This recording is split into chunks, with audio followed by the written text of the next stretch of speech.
Hey everyone, welcome back. Welcome back. Thank you so much for being here. This is another Meet Kevin report. We are on Meet Kevin Report 20. And a little announcement. Next week, we are finally officially starting, rather than just a trading challenge with course members, which some of which we'll also be talking about publicly. We will be doing a team trading challenge. And so the neat thing about that is we'll be getting the input from everyone on our team into our trade decisions. And so rather than just sort of having one mindset going in, we'll have everyone involved. So it's going to be really fun. So we start that probably for CPI next week. We'll play some trades, and hey, win or lose, we'll talk about it. And I think it'll be fun. It'll be great education and training for everyone. So we're really excited about that. So stay tuned for a lot more talk about that next week. Then we have an update from Nikola that Nikola is working on hydrogen fuel networks to support their electric trucks. They're planning on having 3 stations in California, a total of 60 stations by 2026. Now, I want to actually give a compliment to Nikola, which is probably the worst thing to do since everybody hates Nikola. Well, at least after the Trevor Milton roll the truck down the hill to make it work look. The one idea that they had that was absolutely phenomenal, and you have to consider it, the one idea that Nikola had that was phenomenal was that if we are going to have hydrogen fuel cell vehicles, we need people to have hydrogen fueling stations. And so what was the best possible Trojan horse, in my opinion? They didn't even talk about this as much as the Trojan horse as it was. The best possible Trojan horse was tricking basically the demand for hydrogen. Think about that for a moment. So roll with me here. If you have, let's say we write here, you have you want to buy a hydrogen car. What are you going to do before you buy a hydrogen car? Well, you're going to look, where can you possibly fill the thing up with hydrogen, right? And if there are no gas stations around, what are you going to do? You're not going to buy a hydrogen car. But what if you could buy a hydrogen car that was also an electric vehicle? Well, now you could charge the battery at home, and then anytime you happen to be around a hydrogen fueling station, you could fill up over there. But by doing this, by basically having a hybrid battery electric vehicle and hydrogen vehicle, which was what the idea was of the Nikola truck, you basically create the demand for hydrogen fueling stations by having electric vehicles first. I thought it was absolutely brilliant because if you think about it, that's exactly probably the best way to actually get hydrogen fueling stations built. Rather than you go build them yourself, which is what Nikola is thinking about doing now, you induce the demand by giving people battery electric vehicles that happen to also have a hydrogen tank on them. And so now you have a lot more hydrogen vehicles out ready to fuel up with hydrogen. That was at least the thesis, right? Obviously, they failed miserably at this. And I don't think anybody can go as far as saying that Nikola is not a fraud or wasn't a fraud at the time. Obviously, they're trying to recover from that now. I wish him the best in recovering. Trevor's gone, and I hope he doesn't come back. But I have to say, the initial idea, it made a lot of sense. Because how else are you going to convince people ever to consider hydrogen? I mean, even hydrogen trucking. It's like, do you really want to, have to go 200 miles in one direction to get to one gas station? What happens when that one gas station is shut down for whatever reason? The reliability just isn't there. So what do? You just pump your truck full of diesel and go carry your loads because there's not enough hydrogen stations. It doesn't make sense to build them. I think when Toyota was selling the hydrogen fuel cell Toyota Mirai, the closest hydrogen fueling station from my home was like 40 minutes. It's like, am I really going to go 40 minutes to fill up my car with gas? Hydrogen gas in this case. But no, of course not. Stupid. Of course not. Yesterday, also, we had this high-altitude vehicle, apparently, that was shot down. Fox is covering this right now. Let's take a listen in for a moment. Both of those countries would like nothing more than for us not to use those oil fields. And our current administration, of course, is trying to transition us into green energy, which will make us even more dependent on the Chinese. All of this so complicated. Okay. All right. What? Where did that idea come from? That transitioning into green energy just makes us more dependent on the Chinese? Is the argument there because of batteries? Is the argument because of raw materials? I don't know, sometimes the hyperbole that you get on some of these channels. I mean, this is Fox, okay? I mean, obviously you're going to get anti-Biden hyperbole.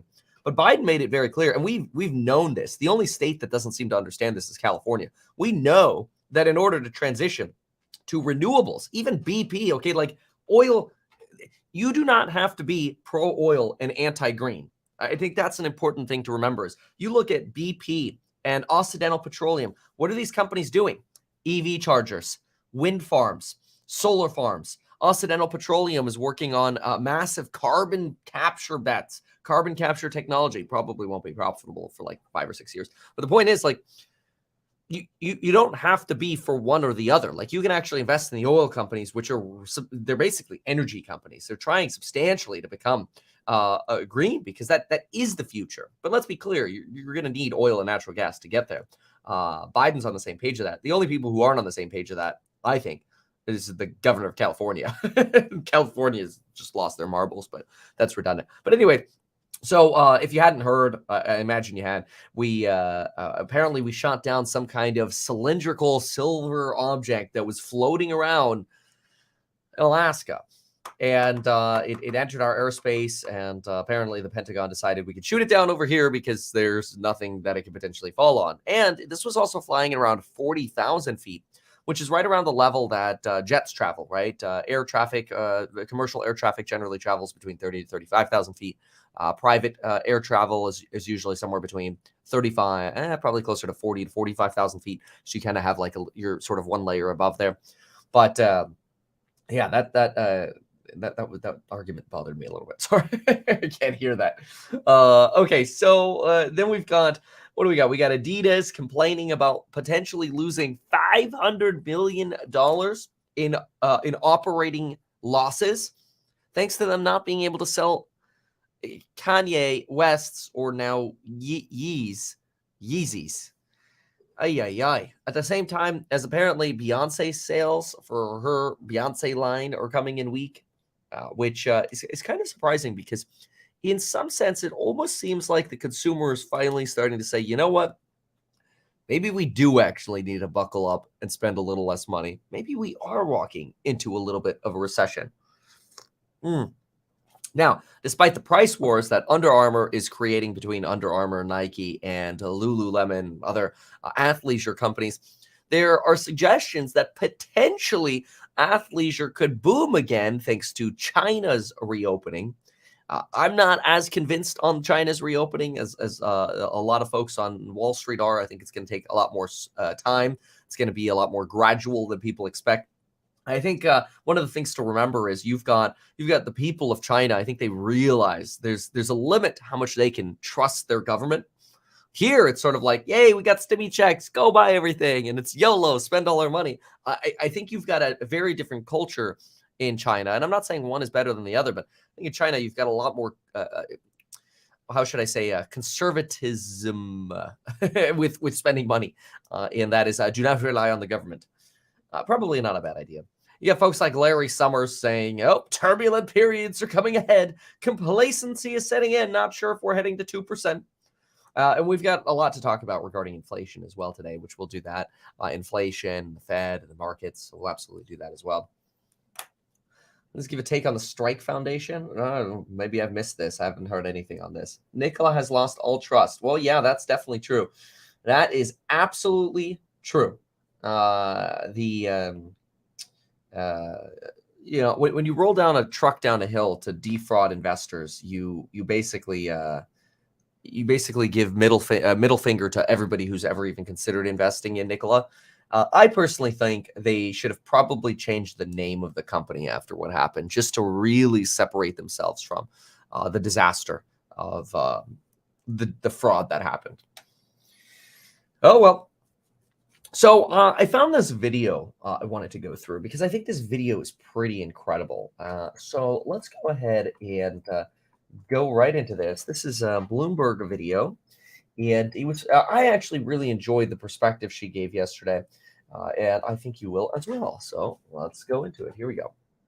idea. Barbara Reinhardt joining us now, the head of asset allocation at Voya Investment Management. Barbara, thanks for being with us. We appreciate it. Thank you. Are we pushing out that recession call? We are. So we think that the fall in interest rates that you've seen since October of last year, 58 basis points on the 10-year Treasury, easing of financial conditions pushes out the recession call. We think that it's probably likely to be somewhere around mid-2024 rather than the second half of 2023. Part of it is that when a lot of people are looking for recessions, they don't tend to materialize. What's so important? Okay, let's just pause there for a moment because that's really interesting. This idea that the recession could actually occur mid-2024. We just started 2023. Now, what's also interesting about that is we know, based on the depth of the inverted yield curve, that eventually we expect a substantial amount of cutting. Now, oftentimes that cutting doesn't actually occur until one of two things happens. Number one, the Federal Reserve destroys something and breaks something, and the Federal Reserve is forced to pivot. That's a negative pivot. Or the Federal Reserve achieves its goal, stable prices and maximum employment, and then they can reduce rates and soften sort of that tightening to bring price pressures down. So is it possible that if the inverted yield curve today is signaling 500 basis points of cuts, that's 5% of cuts. Think about that for a moment. We're not even at 5% rates yet. We're expecting to go to about 5 to 5.25, but 500 basis points of cuts being signaled by the bond market within the next 2 years suggests going back to zero. But what would drive us back to zero? Maybe a stagnant economy? Is it possible that we could go to low inflation, but basically be at such a low inflation again that we have to cut to prevent us from actually falling into a recession, which Barbara here thinks could actually come in the middle of 2024? It's an interesting idea because what it really tells us is that Nike swoosh recovery could take a lot longer than a lot of people expect. Now, do I think we're going to dogleg down even lower than what we saw in October? Not really. Do I think we're going to have periods of green like we had in January, followed by potentially periods of red, like, the last few days of last week? Okay, we had a tiny little bit of an adjustment down. Could that continue on a bad CPI report down? Of course. Is it going to be volatile? Absolutely. But the idea that the recession might not actually really take hold until mid-24 is very interesting because if you're thinking about investing in companies, you want to think about what is that going to do to future earnings growth? Well, it's going to crimp future earnings growth for a lot of companies, potentially lead to negative earnings growth at certain companies. So this is something to pay attention to. I'll give you sort of my thought in terms of which companies. The biggest companies that I think face the largest amount of pressure when it comes to earnings growth are actually, and ironically, staple companies like a Walmart and the restaurants and companies like Procter and Gamble and companies that have actually done very well in 2022, I think are likely to do very, very poorly in the longer term, that is over the next year or two, because even if inflation, and I think this is the funky thing that it's very easy to forget, even if, folks, inflation is 0%, that sounds great, right? But let's say you're selling hamburgers, at Red Robin Burgers for $10, and your costs for those hamburgers used to be $6. That was your cost, right? Well, you'd have a gross profit of about $4 in that case. Well, now let's say you have this massive inflation. You have 30% inflation, right? And your cost goes up to, $8 out of 10. Now, all of a sudden, your gross profit in this example is just $2. So your gross profit halved as inflation went up about 33%. Now, inflation might be 0% because you're going to keep that burger the same price. And let's assume this already considers the fact that maybe you raised the price a little bit, right? But now nobody wants to buy your burger for more than $10. People just don't have more than $10 to spend on your burger. Well, what happens? The buffer is your profit. Your profit goes down. That's how you can actually continue to raise costs for companies. You can continue to raise producer prices for companies, but you can actually keep a lid on consumer prices because businesses don't have the ability to pass on everything anymore. fact, there are a lot of companies that don't have the ability to pass on anything anymore. That's a big difference. Everything to anything. Massive difference. Some companies, especially pet companies, and we'll talk about this later, are still suggesting we have a little bit more that we could pass along. But the point is, at some point, the consumers are just not going to buy anymore from you. And then what happens is you end up seeing the companies that survive be the ones that actually have the larger cushion, I like to call it, that actually can see their margin compress while still being profitable at all. Imagine you ran a burger stand and you as well were only able to sell your burgers for $10, but you got into the business during a frothy time and you were operating these burgers with a $9 cost because you're doing some kind of fancy premium burger and your gross profit was $1. But now after the inflation, and you're stuck at $10 with 0% inflation on the top line, but your costs have gone up to, say, $11. Well, now every burger you sell, you're losing $1, and basically your business should go bankrupt. And this is how you end up consolidating businesses into larger corporations who are more efficient. And this is how companies end up dying, right? This is why Sears goes bankrupt, or JCPenney nearly goes bankrupt, and Macy's takes over, right? Because the companies that are more efficient and were better with their advertising or the marketing or whatever, they succeed because they have the margin. Anyway, let's keep going with what this lady's saying, because this delayed recession is something very interesting to pay attention to, because it really means as you're investing in companies, you have to think about that margin cushion, not just for the next 6 months, but for the next 2 or 3 years. Let's keep going. Here is you have the call that our listeners and viewers in America are comfortable with, which is stay in America and trust American multinationals. Why do you push against the international angle now? And what are U.S. multinationals? I'll use Apple as a China proxy, but there's many other names. How are those American multinationals going to react in the coming 3 years? So let's take this in two parts. International developed equities, they tend to rally against the U.S. If you take a look over the past 15 years, there have been 4 times that there have been substantial outperformance of international versus the U.S. They tend to last on about anywhere between 3 to 6 months. The rally tends to be about 20%, and then it tends to give all of it back. It's not to say that that trend line can't be broken at some point, but it looks like it's starting to stall out. Since January 19th, the U.S. has been outperforming international developed markets, and we think that's probably the beginning of a reassertion of the U.S. outperformance. It's not a consensus call. There have been lots of fund flows going out to European equities, out to developed international, what we call EFA. We do believe that the U.S. probably has a better growth dynamic, in part because the Fed has been one of the earlier central banks to start tightening policy, which means it's also likely to be one of the earlier central banks on exiting their tight monetary policy as well. So taking it. So a quick interjection here. She mentioned it herself, a lot of foreign or a lot of investment bankers and hedge funds today are screaming about this idea that, emerging market is outperforming, emerging market is outperforming. She's making the argument, and we've been hearing this since about the end of December. She's making the argument that, that happened, but usually after that happens, you tend to have a complete reversal of that, and we're already starting to see the reversal happen. Now, I have my own thesis when it comes to emerging markets. I like exposure to emerging markets with American companies. Probably an unpopular opinion, but it's my opinion. That's what I believe in. Okay, I feel like I understand the culture in America very, very well. And the reason that's important is because I study earnings. I study fundamentals. I study earnings calls. And I understand when I'm getting bullshitted. That's a technical term that I learned in real estate.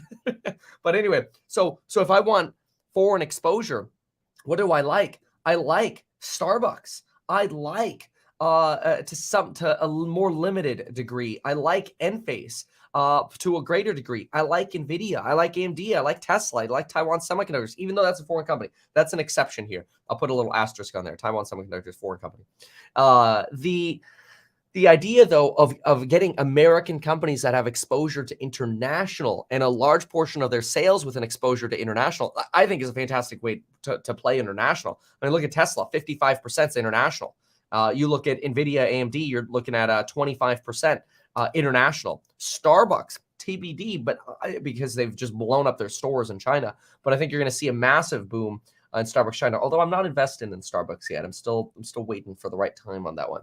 But that's just my take on that sort of international exposure. Let's keep going to her commentary. A step further, are you pushing back against this idea that the rally in January was a fluke and has to be completely reversed? Are you actually seeing any sell-offs as an opportunity to buy more? Well, the rally started actually in October. So the US is up about 15% up off of its low. International developed markets are up about 27%. It was very oversold sentiment. You had sentiment indicators that we like to watch on a daily and weekly basis that were oversold for over 100 days. That's only happened 3 other times in our data series that we go back to the mid 1990s. So you have to appreciate that there was so much pessimism, so much bad news priced in, so much concern that it didn't take much in terms of a fundamental change at the margin for equities to be able to rally violently off of that. It can't continue forever. The easing in financial conditions, the easing that you've seen in bond yields certainly helps for a while, but you do have somewhat of a top on the equity market in terms of multiples. So keep them pause there for a moment. Financial conditions have tightened since the jobs report. She is referring to the longer run easing of financial conditions that we have seen since October. So since October, basically, simple way to put financial conditions, just think about the 10-year Treasury yield. There's a reason they have it on screen there. Think about the 10-year Treasury yield. The 10-year Treasury was as high as 4.25, 4.3 around October, November. It's 3.7 now. That's a trend down. Now, it was lower, and it's recently popped back up. So just keep an eye on that easing of financial conditions argument, because it's actually gotten pretty dang tight again. In fact, if you look at the 2-year Treasury yield, it's basically at the same place we were in November. So in other words, we've just straight back to tightened, as tight as we were in November. Tight, tight, tight, tight. We're using these opportunities. We reallocated back into the US. We sold some of our bond positions after they had done extremely well, knowing that it's going to be a tougher slog from here. You can easily go up until we think probably halfway through this year. Part of it is because the inflation comparables, the year-over-year comps, are very easy. We see that probably starting to turn possibly after the June data, which is released in July. That's when the year-over-year comps on inflation, which is what everybody is worried about this year, become a bit more difficult. But between Sorry, there we go. Now that's also an interesting argument. This idea that the easy part of inflation ends the first half of the year. And earlier this week, we actually talked about what I called the hump, the challenging hump. And it's kind of drawn a little bit upside down, but I think it'll make sense when I describe it. So think about it as a quick disinflation first, then you've got your goods. Disinflation for goods ends by June 30th, let's say. Then you get this hump period where it's harder to get inflation down. You potentially get some volatile data. And it's not until housing inflation really starts disinflating that and then wages continue to disinflate, wages and housing, there we go, that you actually see sort of that second wave of disinflation. And then if by the end of all of that disinflation, you have goods competing for lower prices, housing and wages competing for lower prices, now you're potentially in the place where you can convincingly start cutting. Now, is that going to be the end of the year? Well, the bond market was pricing in 1.73% in cuts at the end of the year. That has been removed. That's gone. No more cuts in 2023. It's gone. The market's already tightened to say no more cuts in 23. We're now moving that to 2024. It's interesting. One of the things that I've really learned this cycle is I think it's probably my biggest fault was a lack of patience.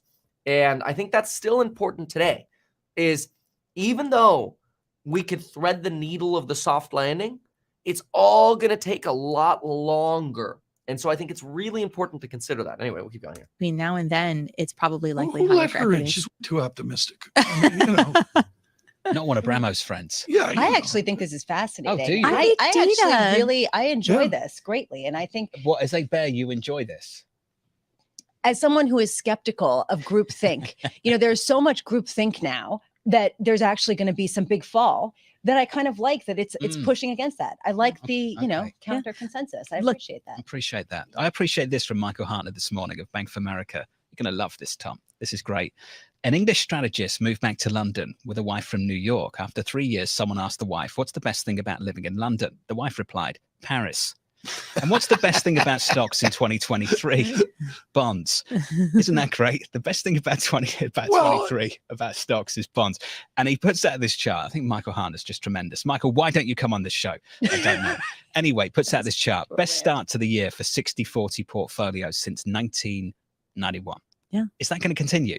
Well, it's coming off of an absolutely horrible year, of course, right? So there's likely to be some mean reversion. The problem that you have in the bond market is you still have the Fed acting somewhat aggressively, even though they've had somewhat of a more data dependence. It seems to us as though they're convinced to raise rates at least 2 more times over the course of this year. The bond market is pricing in a big slowdown in growth, but I would say that the inversion on the Treasury curve, while it's a fantastic predictor for recessions, it has a very long lead time on doing so, anywhere between. Listen to this, okay? The very long lead time on the inversion of the yield curve. How long is that lead time? This is important because everybody always talks about the inversion of the yield curve. It's always the perfect predictor of recession. But she makes a good point. When, right? Was it the Q2, Q3 of 2022? No, the yield curve hasn't technically inverted yet then. Okay, well, how long has the yield curve been inverted? Well, less than a year, right? Somewhere around 7-8 months. And so let's see what she thinks in terms of how long until we actually see that recession. And it kind of reiterates that idea of what she said originally, which was 2024. Mid 2024 is when you can actually hit that sort of recessionary environment, where now in 2024 that's another thing too to think about. 2024, people are going to have gone through their excess savings. JP Morgan expects people will have gone through their excess savings by the third quarter of 2023. They say that poor people have already gone through their excess savings. American Express says that higher net worth individuals are spending through this recession. Well, at some point that stops. And what if that's in 2024, not 2023? It's interesting. All right, let's listen in for, again, we're picking up where she says, how long until the inversion actually signals a recession? 8 months and 24 months. You've been inverted on the Treasury curve for about 8 months at this point. I don't think that you're going to have a big buying opportunity for bonds probably until you're past some of the uneasy or unfavorable comps in inflation, which probably go through October. So you think it gets tricky around the summer, around July time when you get the June print. David Leibovitz, at the start of this hour, in that highlight reel we put out over at JP Morgan, what did he say? He said that disinflation would go on the shelf with transitory. Correct. Disinflation is the new transitory. Do you agree with that? Yeah, look, I mean, there certainly is a case to be made that a lot of the inflation that you had was transitory after all. Unfortunately, Fed Chairman Powell didn't tell us how long transitory meant.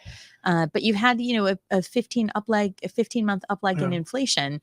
It's unlikely to be able to sustainable at this high as growth is continuing to slow. We love your thoughts, but the reason we had you on is Voya is with ING of the Netherlands. Mm-hmm. Can you get us tickets to the Vermeer show? No. That's why. All right. Now they just go into nonsense. So some really interesting arguments that she makes. And I think it's worth trying to figure out, okay, what does that mean? So first of all, the biggest argument that she makes is recession 24. The second biggest argument she makes is bonds might not actually be a buy until the summer of 2023, which is wild because everybody thought bonds were a buy, including myself, in November and October when they were a lot more juicy. They were a screaming deal in October and November, and they've rallied since then. So it was a good buy. But she suggests, don't worry, there'll be another buying opportunity in the summer. It's an interesting idea. And for her, it kind of aligns with this concept of, I don't know, the big recession isn't actually going to be here until 2024. That puts us on a pretty volatile slope for the next couple of years. This isn't at all close to then a V-shaped recovery. Really, what we're doing now is we're just sort of sputtering along because we still have fuel in the tank called excess savings. But as people keep borrowing to spend through this recession, and people's excess savings are dwindling, if inflation doesn't fall quickly, then the whole disinflation argument evaporates, and we're trading sideways for not, just 2022, but we're actually trading sideways for 2022. Well, that was down, maybe sideways or even down more, 23, and then maybe slowly a recovery in 2024, not 2023. That's pretty crazy. I think practically, this is where I've become a big fan of trying to consider what companies do I think would have the greatest ability to maintain that margin cushion throughout a recession. And that's a big question, because it all comes down to, well, how long is the recession going to last, right? If inflation is cured this year and we cut rates this year and we go back to normal, great, fantastic. We got to wait another year until 2024 to actually hit the recession. Well, it's going to make it a lot, you're going to have to be a lot more choosy for which companies you're looking at for a substantially longer period of time. You're going to want companies with an even bigger PP, a bigger set of pricing power than you've otherwise been looking at. So it's a fascinating argument. Let me know what you think in the comments down below. All right. Now we've got someone in the comments asking me about California. Let's answer that question. So why do I live in California? I'll make this very simple. I've talked about this many times before. It's because I'm married and that's what my wife wants. Okay. All right. Yes, that is one of the big reasons. But yeah, a lot of people like, Kevin, why California? I mean, there's homelessness. You've got this insane governor that doesn't know how to govern, that has insane policies, and on one hand says we're going to do these great things, but then nothing ends up coming of those great things. Homelessness gets worse. The housing situation gets worse. Everything ends up getting worse. So why live in California? Well, I personally think the only reason to live in California is the weather. And that means you really only live in Southern California coastline. That would be like Santa Barbara to San Diego. That's it. That's my only reason. This place is like 70 degrees, somewhere around 80 to 90% of the year with clear blue skies. It's awesome. And there's really nowhere else in the world, there is nowhere else in the United States that has this sort of weather. The only other places that have this sort of weather in the world are right around the coast of the Mediterranean. You could make the argument that you could live in Northern Africa, but that might not be of interest to you. You could make the argument that you want to live around the coast of Spain or France, but then you're teaching your children a different language and you're not actually living in America anymore. You could make the argument that you could live at I think it's the bottom of Australia or in South Africa, but then again, you're not in the United States. So if you want the United States, the only place you can get that kind of weather is SoCal coastline. Beyond that, there's probably not that much reason to be out here. I mean, you could go surfing, but I've only ever done that once. So that's my rationale. Miami's wonderful. I grew up in South Florida, so I can speak to Miami well. I grew up 30 minutes from Miami, Davie, Weston, Aventura. I've lived in all of these areas. Florida's beautiful because of the beach actually having warm water. So you have more sun. You have a hotter sun. But the problem is you have a substantially greater ratio of rainy days in Florida than you have in California. So even though Florida is called the Sunshine State, it's clickbait. Generally you have clouds on almost a daily basis. When you have a clear blue day, in my opinion, it's been more rare in Florida. Usually you get the thunderstorms around like 2 p.m. And that's obviously not every day, but consistently more rain, substantially higher humidity. The humidity is an issue. It's a little exhausting. You kind of you feel like you go shower and then you get out of your shower to go to the grocery store or whatever. And you are feeling like you're still taking a shower as you're walking around outside. It's because the humidity's high. Now, that's not to bag on Florida. Don't get me wrong. Florida's great. I love Florida. But we used to call, when I grew up in Florida, we used to call it beach mall movies. That's all you do. Beach mall movies in Florida. The malls, beautifully air conditioned. Every store is air conditioned. The beach is freaking awesome in Florida when it's not thunderstormy. And then obviously movies, but that was actually old school because now movie theaters aren't that much of a thing anymore. You used to go to the massive. You don't actually sweat in Florida. You just shower. Exactly. So look. Puerto Rico, I've been there as well. The problem, that, and I've considered that as well, but you move in with Peter Schiff. Well, I wouldn't move in with Peter Schiff, but I like Peter. I've considered moving to Puerto Rico as well. I mean, the tax regime over there is fantastic. I mean, you could lower your taxes. Forget about lowering your taxes, 13% for state income taxes. You could lower your taxes 40%. But then, you kind of get what you pay for, right? Like the per capita income in Puerto Rico is extremely low. The infrastructure and the opportunities for schooling are not as great in Puerto Rico. Now you can do homeschooling, but then, it all depends on ultimately what you want, right? What's Puerto Rico per capita income? Let's see here. Puerto Rico per capita income, 24K, per capita income. I don't know. I'll go California per capita income. What are we sitting at over here? 41,000. I mean, you're almost twice, right? What's Puerto Rico's poverty rate? Puerto Rico's poverty rate, 40%. I live somewhere where the poverty rate's 11%. There are great places in America that have 8% poverty, 40% poverty in Puerto Rico. That's intense. It's intense. So yeah, don't get me wrong. Yeah, Pinecrest. I mean, there's some beautiful places. I mean, look at Weston Hills Country Club. I used to live there in Florida. A beautiful, beautiful area. But you're built in the swamp. You got, everybody. I remember when my wife Lauren came to visit me in Florida, she's like, "What the hell is that around your pool?" And I'm like, "What are you talking about?" And she's like, "That big black thing." I go, "What's with you and big black things?" And she's like, "The big screen. It's like a big screen thing." And I'm like, "That's for all the mosquitoes and bugs, so you can go in your pool without getting eaten to death." And she's like, "Oh my gosh, I've never realized that you have to have those, but now I get it, because every time I come to Florida, I get eaten to death with mosquitoes and whatever." If you've never seen those, I'll put up a picture on screen. But I used to have these. Every patio, realistically in Florida, especially if you're built closer to the inlands, you got to have these patio screens. It's that way you could actually enjoy the warm weather, especially at night, without getting destroyed. But it's normal. Like these are just differences of different areas. Look, Florida doesn't have earthquakes. Florida's got hurricanes instead. I actually didn't really mind the hurricanes because they built the properties generally pretty well for hurricanes, and you could just my favorite kind of shutters obviously were the accordion shutters, but those are expensive.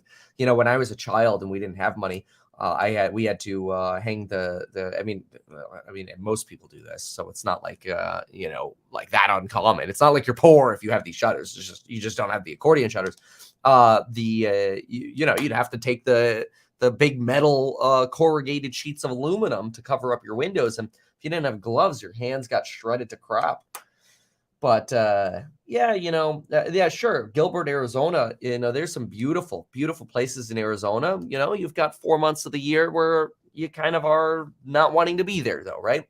So every area's got its pros and cons, obviously. When I visit Arizona, it's obvious that, you basically can't survive without air conditioning when the or you don't even go outside for 4 months of the year because it's so hot. I don't know. I mean, Texas gets pretty hot too, So I've been to Texas quite a few times, and look, it's all great. Like, I love all of these different places y'all mentioning. Like Texas, I think the food is delicious. The people are great in Texas. I love the freedoms in Texas. Love the freedoms in Florida. It's fantastic. But if you kind of look at sort of like a weather chart, I think the way to look at what the area is that I'm living in is, let me put it this way. Most areas, when it comes to weather, they look like a bell curve, right? They have this sort of weather where, and some areas, where in colder areas, you could actually see the bell curve kind of look like this. And this is basically saying, like, it gets very, very cold, or it gets very, very hot, which would be the top over here. Whereas the area that I live in, the curve of weather kind of looks like that. It's like super, super moderate. It's like a line through the middle. And your range is like 68 to 72 on average year round. It's insane. So, we have decided that we're willing to pay for that. So, that's just the reality of the decision we've made. We've decided that we're willing to pay an extra 13%. and live in the climate that we want to live in. I get to, go run every day outside pretty much because it basically never rains here. Sometimes it does, obviously. That's when the Californians are always like, well, we need the rain, but from a selfish point of view, I kind of like that it doesn't rain all the time, that it barely rains and that it's mostly just sunny year round. So, I've come to love it, and I've traveled to a lot of places, the northern coast, Europe, Puerto Rico. I've been to a lot of wonderful places, and these are great places I will go to on a vacation. Maybe one day when I actually vacation. So my take on why I live in California and why and don't get me wrong, like, yes, the government sucks. The governor is an idiot, and all he's trying to do is set himself up to run for president. It's basically like the politics have been corrupted. Don't get me wrong, there's so many reasons to hate on California, but if you think about it, like, how much does the government really bother you on a daily basis? Like, very little. That's the other thing, I think. People are like, oh, but the politics. It's like, politics don't bother me on a daily basis. Then you look at it's like, oh, but it's so hard to build in California. I go, guess what I don't do in California? I don't build. Just don't build then. Just don't do things where you're inviting the government into your life. Just follow the rules and just don't build in California then. Okay. And you know what? One of the beautiful things too is because the government is so stupid and doesn't let you build housing in California. Guess where there's one place where you can invest in America, where you could pretty much guarantee the government won't allow more homes to be built, which basically increases the value of existing houses. California. So ironically, investing in California, you actually have the government giving you this guarantee that they're going to keep your housing prices high, and the housing prices are going to continue to get higher because they don't build, because they're morons. That's just fantastic, though, if you own real estate. So, that's not good for people who want to be able to afford housing. That's terrible for them, and I feel bad for that. But, like, if you're like, where in the United States do I want to buy housing and guarantee that the government will basically make it near impossible to add to the housing stock? California. So it's like when there's a downside, you kind of have to look at the upside too. People are always like, but it's so hard to build in California. I go, I know, and I love it. So I just don't build. So don't build. It's hilarious. It's like the perspective of how to look at it, right? Anyway. All right, we've got to go back to talking about markets and inflation and I don't know. What do we want to talk about next? Oh, we got to talk about the weightings. Yeah, the CPI weightings. A lot of folks have been asking me about CPI weightings. What's up, Christina? Thanks so much, Armando, for being here almost every day. Government impacts our lives daily. Taxes, crime, schools. See, but I don't have those issues really. I mean, and knock on wood, I'm fortunate about that, but our crime is super low where I live. Our schools are great. The weather's all, I mean, we just feel blessed. So we're happy to pay what we're paying. Like if crime all of a sudden got really bad and other issues started falling apart, yeah, then maybe we'd want to move, right? Canceled Renton. No, they haven't. It's just not true. So California has horrible high density housing, single family or over $1 million in good city suburbs. Yeah, exactly.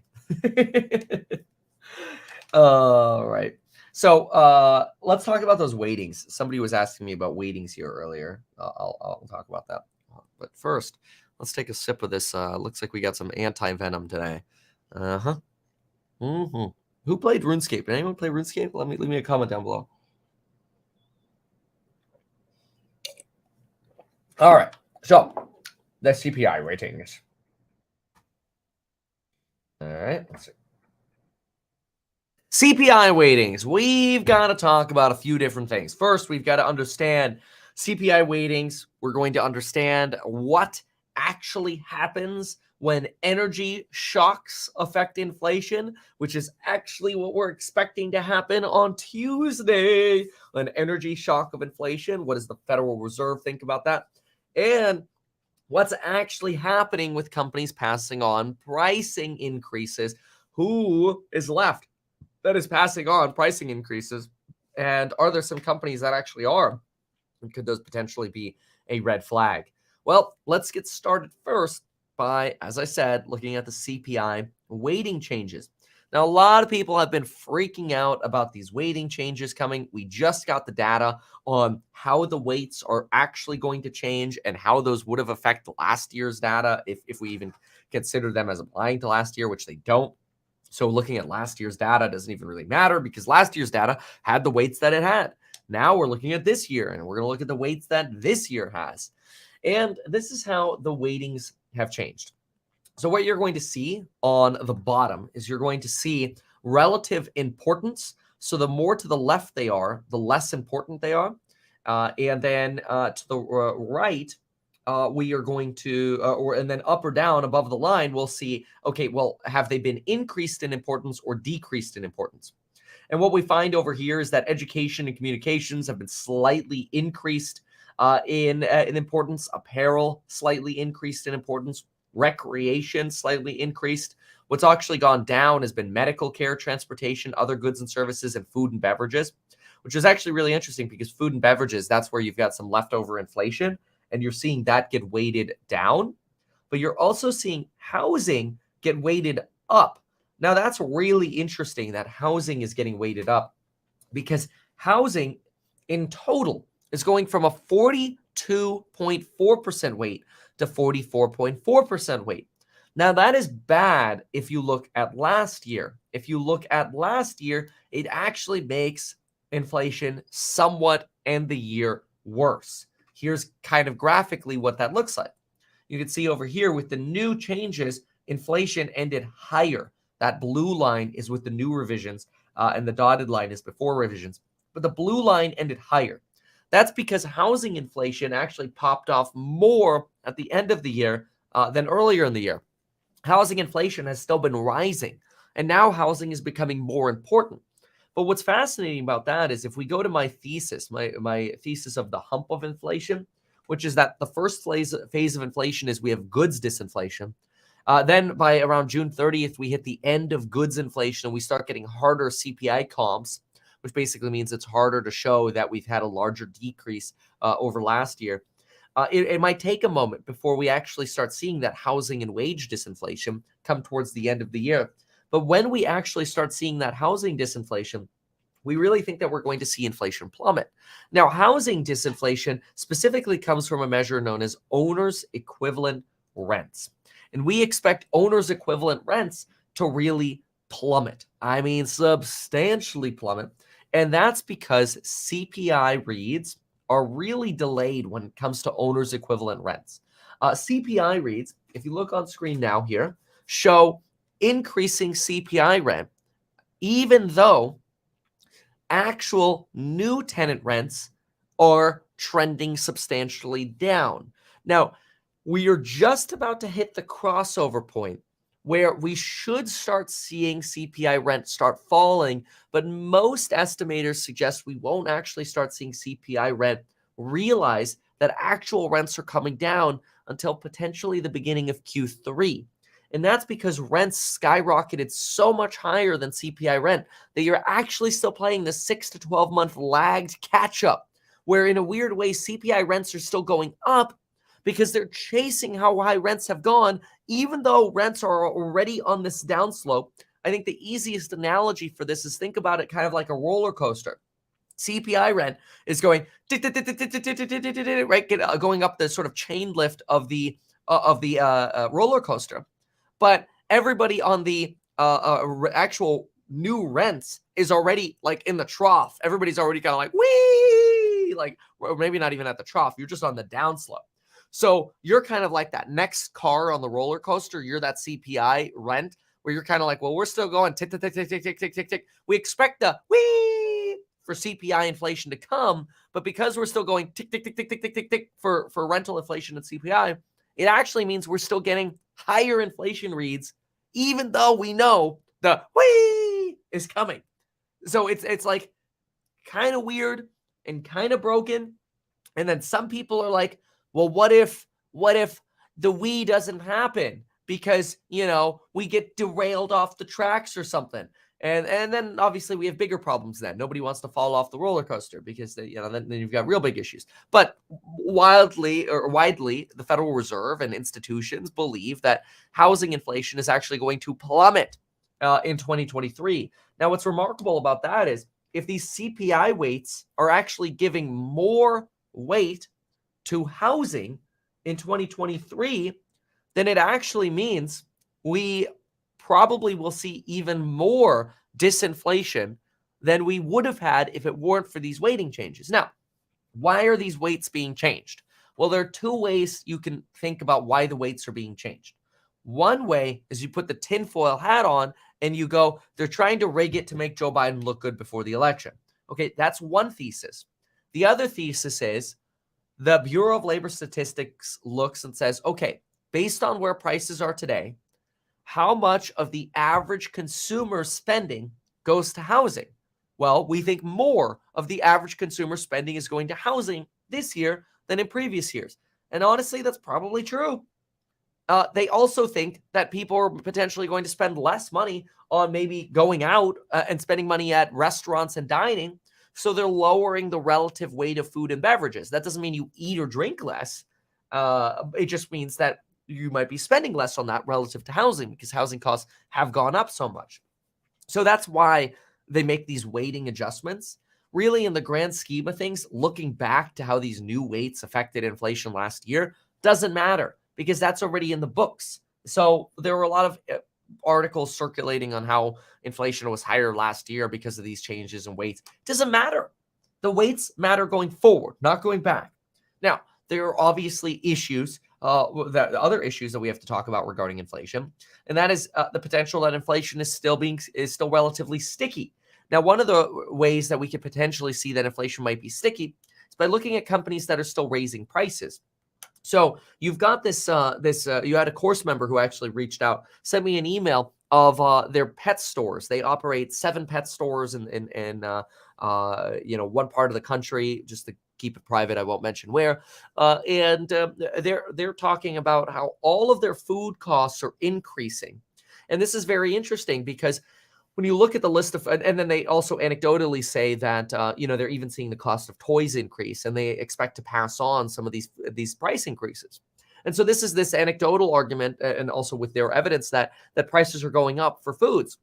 Now, interestingly, you could actually look at a company like Tyson Foods and you can also see that prices are going up for a certain like meats. Fish is getting more expensive. Meats are getting more expensive. Beef is getting more expensive. And one of the reasons you're seeing this sort of increase is because cattle has been less available. And when there's lower supply, the cost of meat goes up. But it's not as simple as saying, okay, cost of meat's going up. Therefore, everything's going to get priced in and you're going to see food costs go up. What you actually end up happening is you get to a limit where at some point the consumer will no longer pay the higher prices. And so to try to corroborate what the individual was saying who sent me this evidence that food prices were still going up at pet stores and potentially toy prices as well, is I looked at the Chewy earnings call. So we know Tyson, I'll give you the bottom line on that. We know Tyson saying, yeah, look, our food prices, our input costs are going up. Those are producer prices. Our producer prices are going up for meats. But what did Tyson tell us? Tyson's like, the problem is we can't raise prices anymore because people aren't buying meats as much as they were. Now, you might think that's crazy. Like, how are people buying less chicken and beef? Because it's a food. Like, that should be an inelastic good, right? Wrong. When food or prices for meats go up, people just go buy something else. They go buy eggs. Price of eggs goes up, which they have substantially. Okay, then you go buy rice and beans. Like, you have the ability to choose different sources of calories. You don't have to buy the expensive stuff anymore. So what did Tyson Foods complain about? Just to finish the argument on Tyson. Well, Tyson Foods like, dude, we are having a problem. Our margins are getting squeezed substantially. And this is why they're warning, here it is on screen, they're warning about how Q2 is going to be some seasonally softer, variable pricing models lag. We caught up with pricing as much as we could, basically. And they had somewhat of a confusing earnings call, but basically Reuters had a very good summary of it. They're like, look, they took a hit because there was weakening demand for chicken. And basically their margins are getting hit. And they don't think it actually makes sense to keep investing in even more production because people are just demanding less. And so it's kind of like, do they want to go through the CapEx? No. So they're kind of between a rock and a hard place as really a commodity supplier, right? They're supplying a commodity. Chicken is mostly a commodity. Now, they try to argue that they have pricing power on some of their branded products, but what is Tyson seeing? Margins getting smashed. And when margins are getting smashed, you really don't have much pricing power. And to the point where you start potentially losing money because your margins are getting smashed, you're in a bad situation. So what does Chewy tell us? Well, Chewy was an interesting earnings call because Chewy says, look, we're still able to pass on price increases. And I thought that was very interesting and actually somewhat concerning. Now, Chewy mentioned this as of the earnings call of December 8th, 2022. Now, keep in mind, I don't want to be the guy who comes up with a narrative and then only feeds you information for that narrative. I am going to give you red flags, and I'm going to give you counter arguments to what I believe, right? I believe we are going to see massive disinflation over time. However, there are still embers. And Chewy actually gives us an ember. Chewy talks about how, at least in the initial part of their report, they talk about how they're still able to pass on price increases and that they have strong pricing environment. And we believe that, that's how the pricing environment looks great at the end of Q4, going into the first part of 2023. So pet suppliers still passing on these price hikes. But what was fascinating was this, and I'll sum it up here. They basically talk about how we're no longer going to pass on multiple rounds of increases. We're going to do maybe one more set of price increases. And by the second half of the year, we're done. We can't pass on any more price increases. And that's partly because we think if we keep passing on prices, we're going to see that drop off in demand. But on top of that, listen to this one. I never thought of this one before, but they say pet household formation is flat or negative. Yeah, listen to that. Pet household formation is falling. Okay, when people, and you have to think about this, it's like there are a certain amount of animals. Animals have a choice.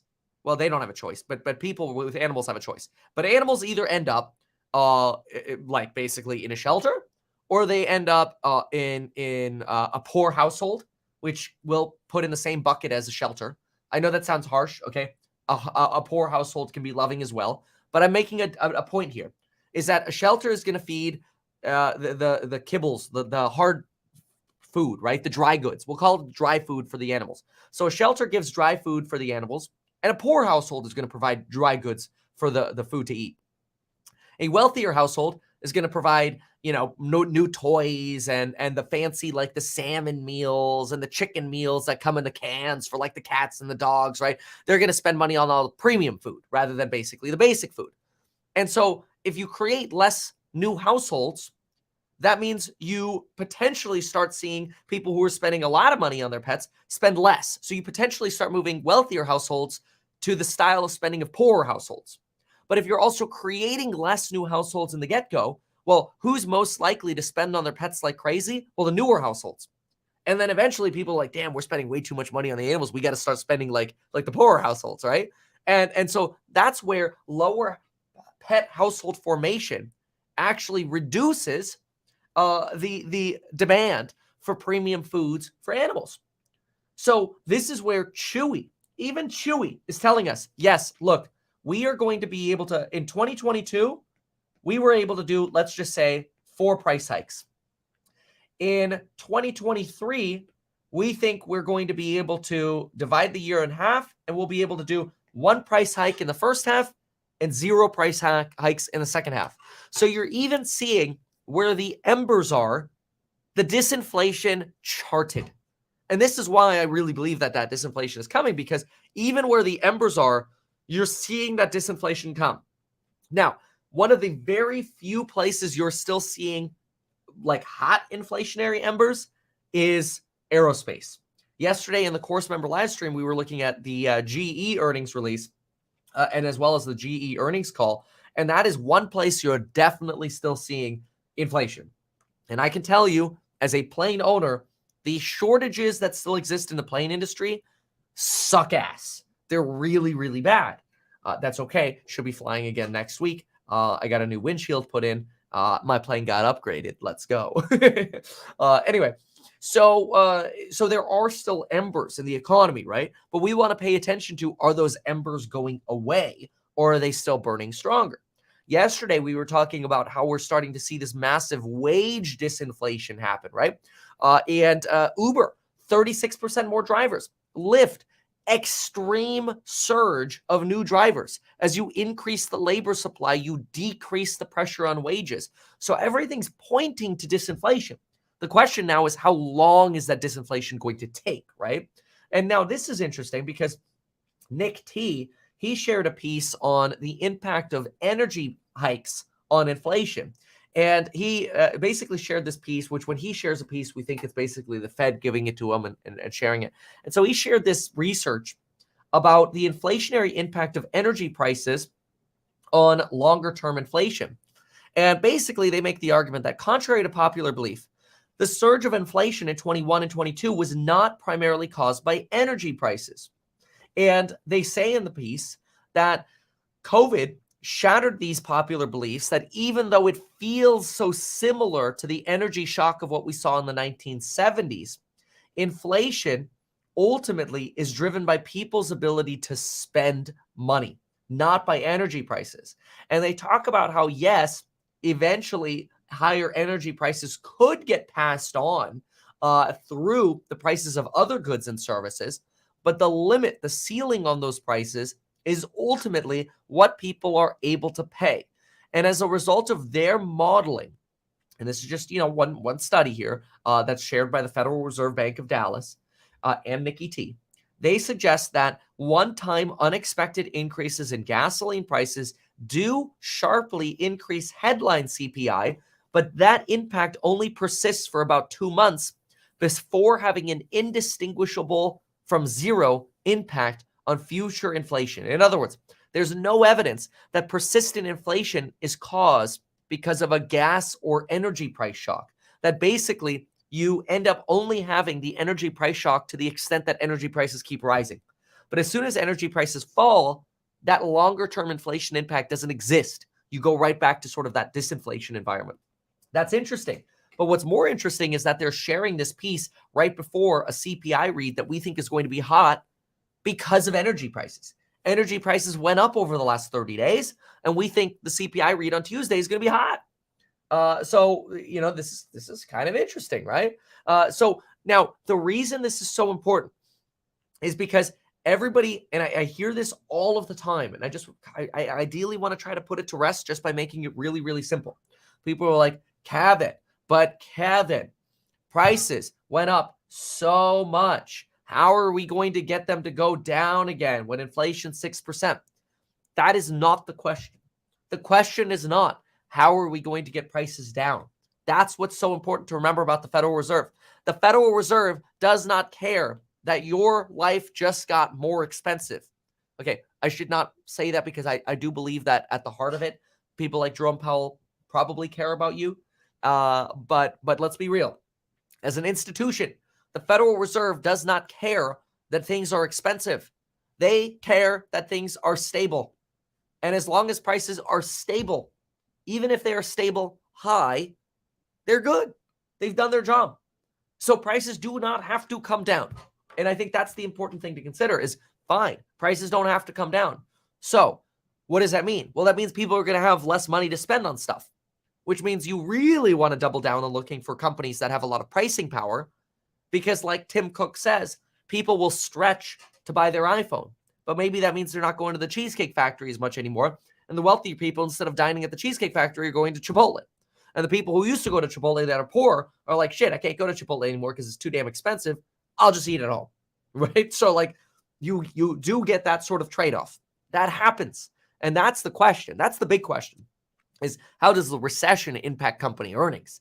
But the inflation shock should go away. And so far, every leading indicator is suggesting it will go away, with the exception of aerospace travel and air traffic really being an impactor there. And one of the reasons you have that is because the airline industry is still smaller today than it was in 2019, which is just insane. Like the pandemic really ruined you know, what you have in aerospace, and that's why you have this insane inflation in aerospace. But in general, everything will go down, right? Like prices eventually come down.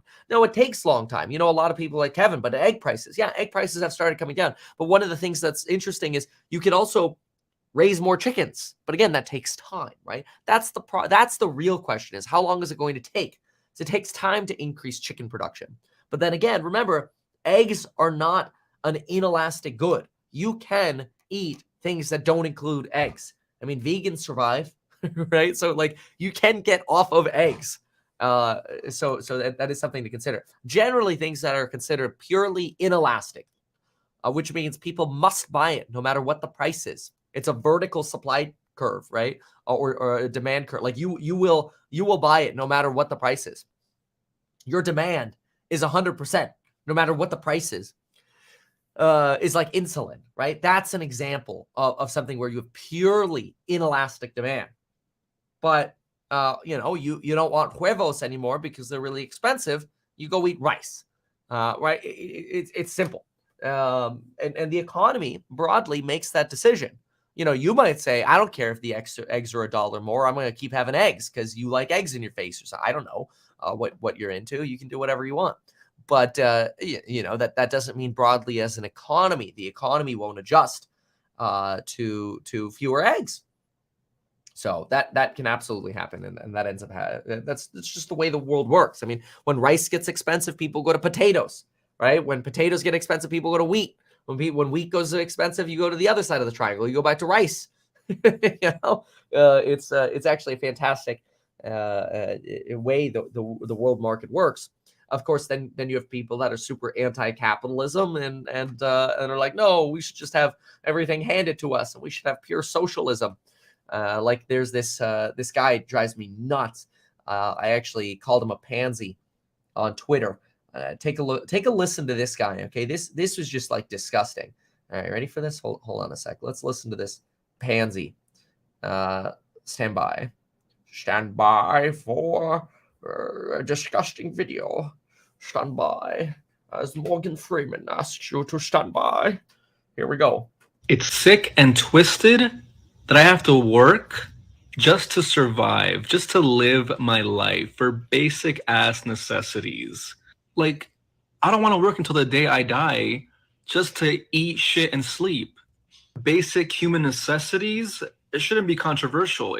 Fucking free housing, free healthcare shouldn't be a goddamn pipe dream. And I know a lot of people are going to be like, oh, you should be doing this or that. No. Like, what if I don't want to be rich? What if I want to achieve shit? I still have to work till the day I fucking die just to live, just to survive. People give up their entire lives just to retire at the ripe age of 60 whatever. For what? To get paid dirt even then? People destroy their bodies physically and mentally just to feed into a capitalistic system that does not give a shit about you. God didn't make me the smartest angel, but I know that shit needs to change. And I don't want to be told that I'm ungrateful, that I should be fucking happy to have a job where it's taking up 40 hours of my goddamn week. You know, I want to spend time with my family. I want to do shit that is fulfilling to me.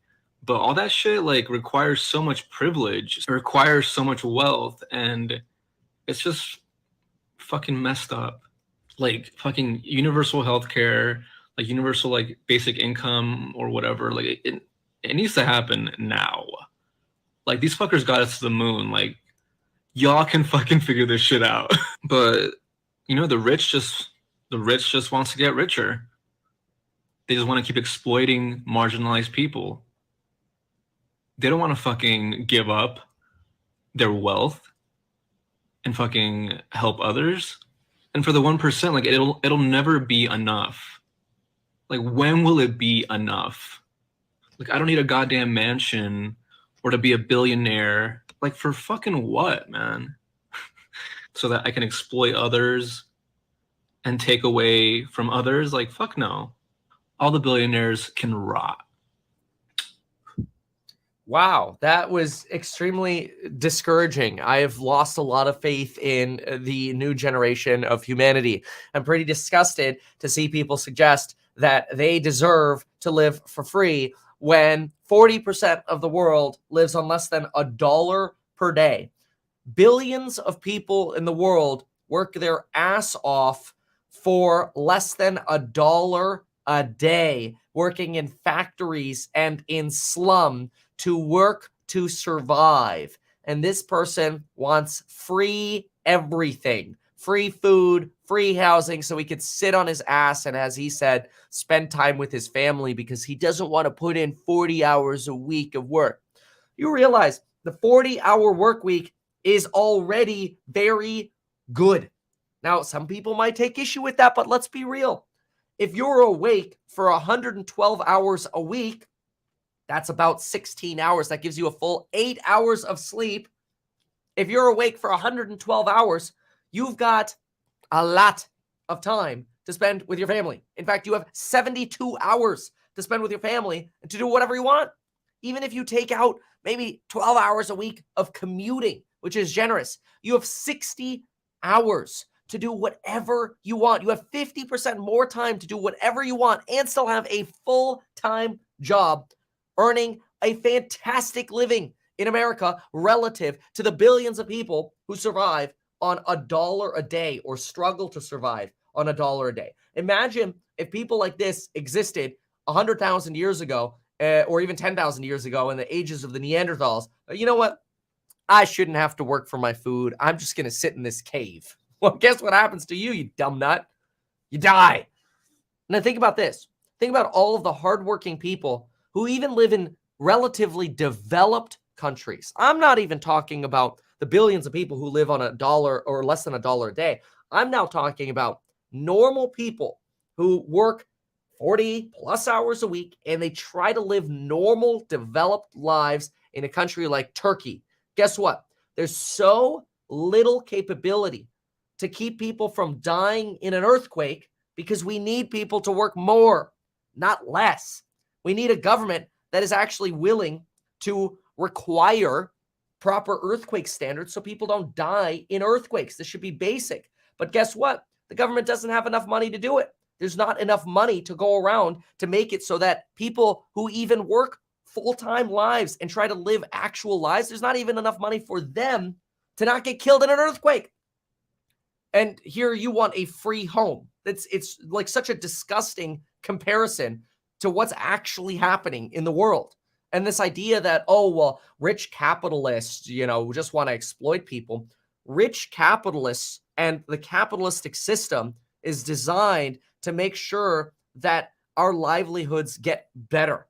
The company that makes structural steel and hardware to actually prevent people from dying in an earthquake innovates and provides products and goods and services to prevent people from dying in an earthquake because of capitalism, not because Xi Jinping said somebody make a better bolt and we're going to give it away for free to everyone. That's not how you innovate. That's not how you actually end up saving lives. More people don't die because of the innovations that are created today in our society because of capitalism. Capitalism makes the world function better.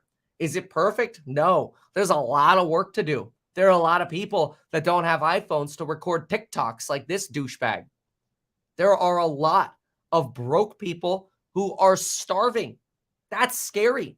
And so what can make people starve less? Capitalism. So we can innovate and figure out how can we maybe vertically farm? How can we have a sustainable energy future to actually make it so that power is on for people so they can go to work? Imagine trying to go to work and you actually try to go to work, but the power goes off every hour because you're in a country that can't even keep the power on. And I'm talking about California, which also has problems keeping its power on because it's trying to become so socialized. But what ends up happening when you have losers like this spreading this message that, oh, we need UBI, I shouldn't have to work 40 hours a week. What you do is you make some percentage of America stupider and even lazier. And it's disgusting because what we actually need is more motivated people working harder. So that way we can make the world a better place for the people who don't yet have the opportunity. See, this person doesn't even realize he has the opportunity to go make a real difference in the world. Now, maybe he doesn't want to, but at least he has the opportunity to do so. The power grid's stable, you got a phone, you got a home, and you're not starving. There are billions of people who would do anything, give anything they have to live in America. And then you have people like this. It's so disgusting. It's so disgusting, this hate for a capitalistic system that, quote, doesn't give an S about you. It's nonsense. Capitalism cares. And I can make that very simple for you. You know why I know capitalism cares? Because capitalism revolves around dollars, around money. And guess what? If capitalism can make something more inexpensive and accessible to people, guess what? The person who does that, who actually provides disinflation, makes more money.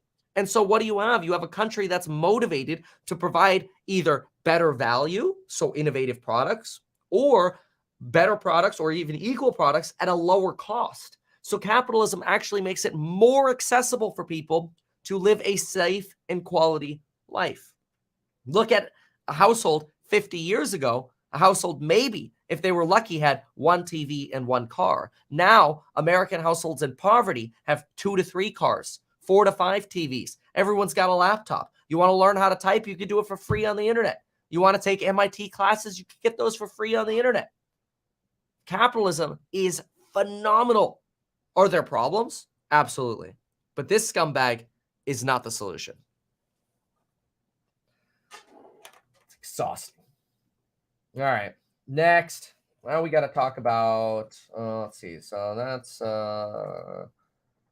now we've got some more. Oh, we got to talk housing next, but we'll answer a few comments here first, and then we'll talk housing next. All right. Oh, I'm out of coffee. How disappointing. All right. So next that person is the downfall of America. Oh my God. All right. Let's see here. But never put him on your. Yeah, no kidding. That person deserves no airtime. I agree. I agree. All right. Next up, we must look at housing.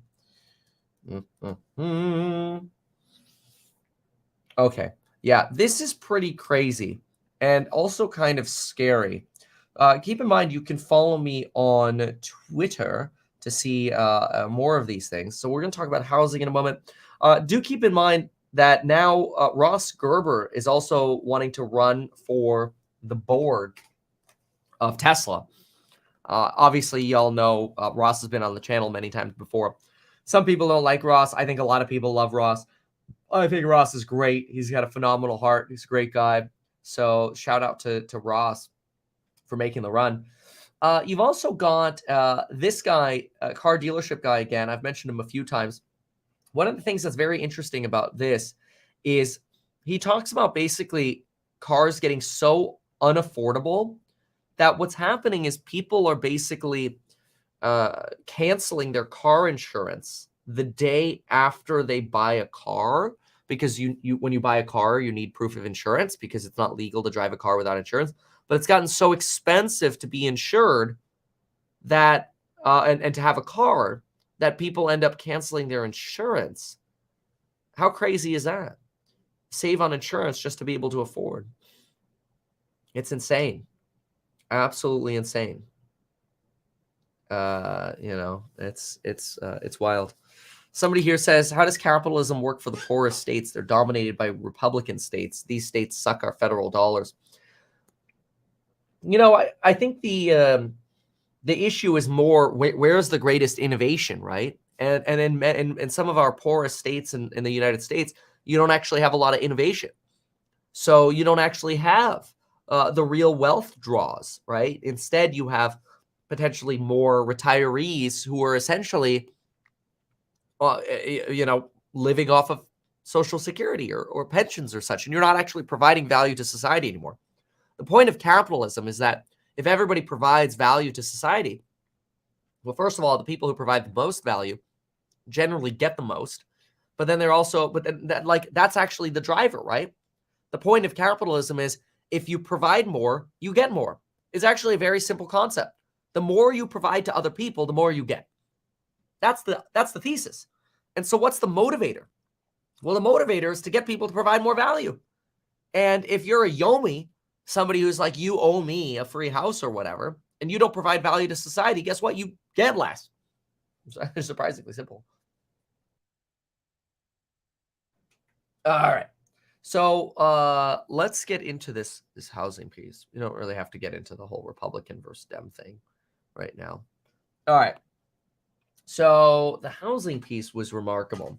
Now, I've been for a while talking about the housing issues. I'm not a big fan of this argument that, oh, housing's going to collapse like 2008. That I definitely don't believe. But there are some concerns and some red flags that came up. All right, so let's go ahead and jump on over to this one. Let's jump on into housing.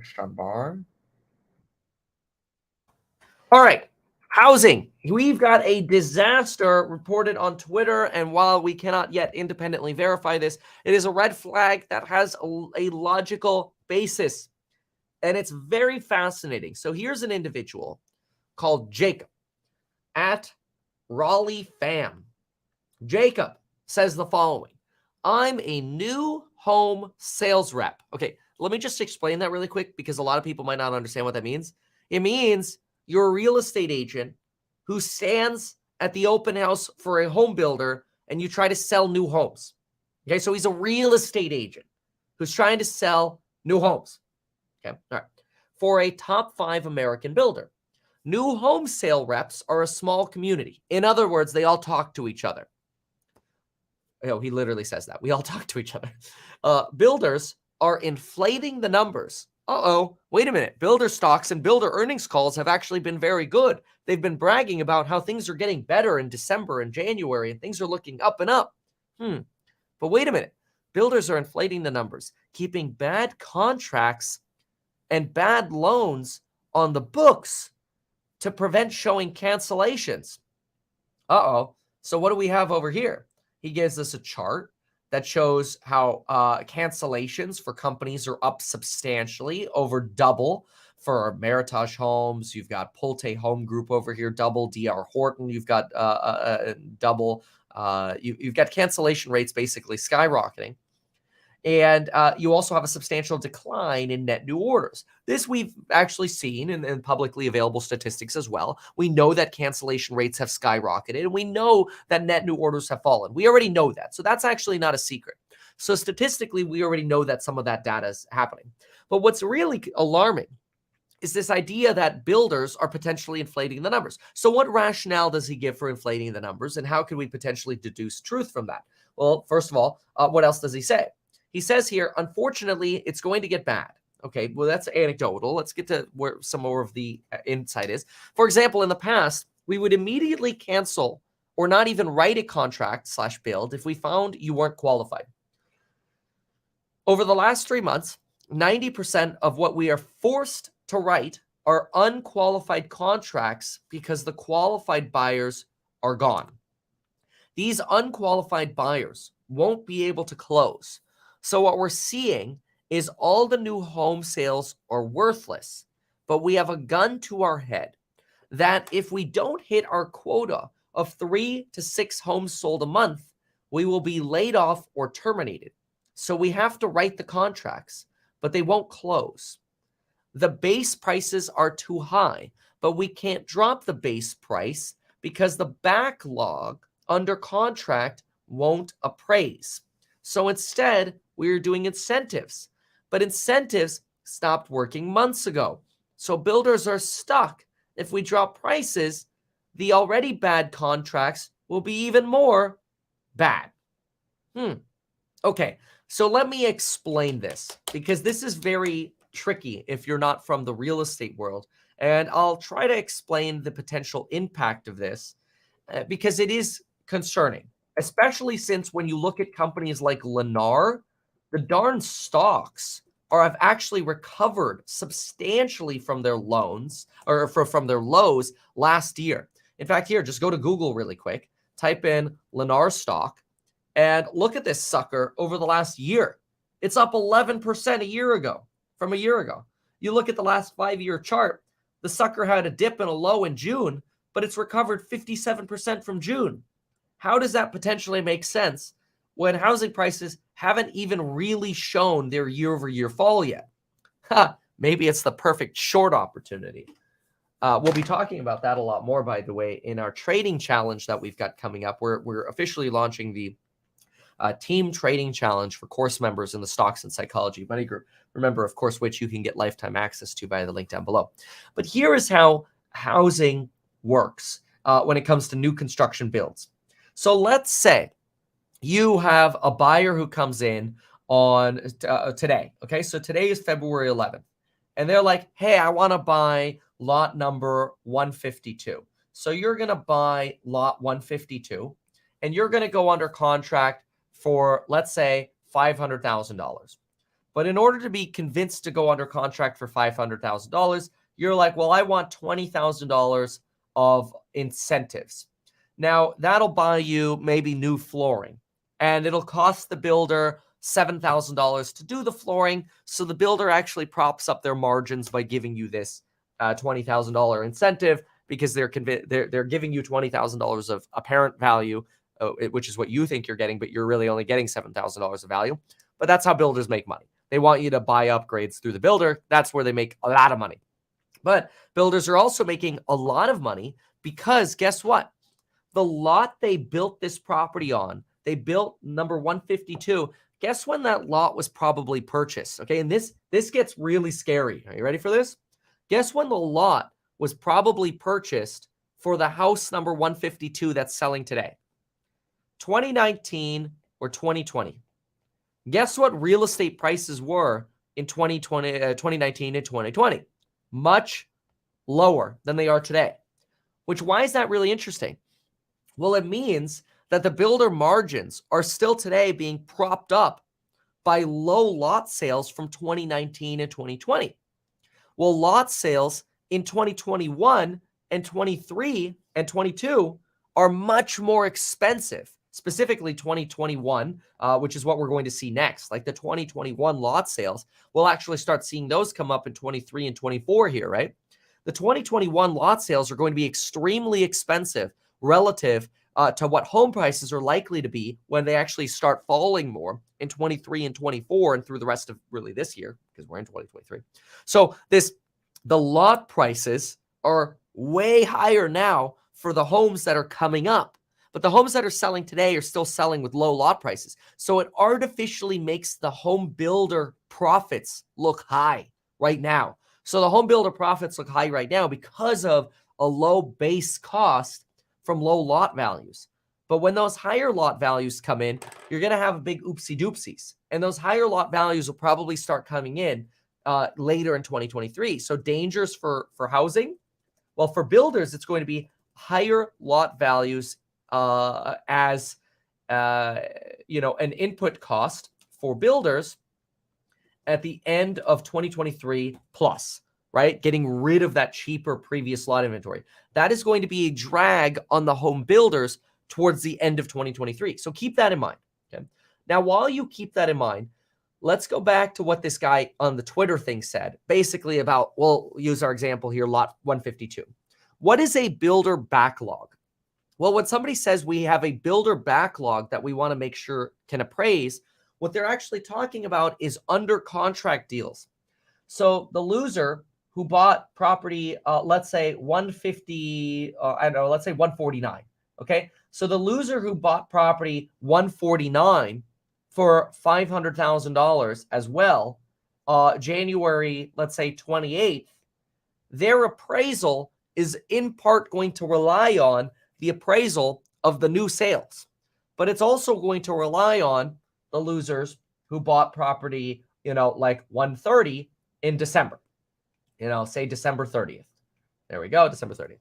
All right. So if the person who bought a home in December for $500,000 got, I don't know, $10,000 in flooring incentives, and the guy who bought the home in January got $15,000 in flooring incentives, and the guy who's buying the home now is getting $20,000 in incentives, what you're basically doing is you're technically reducing the value of the homes without actually reducing the value of the homes.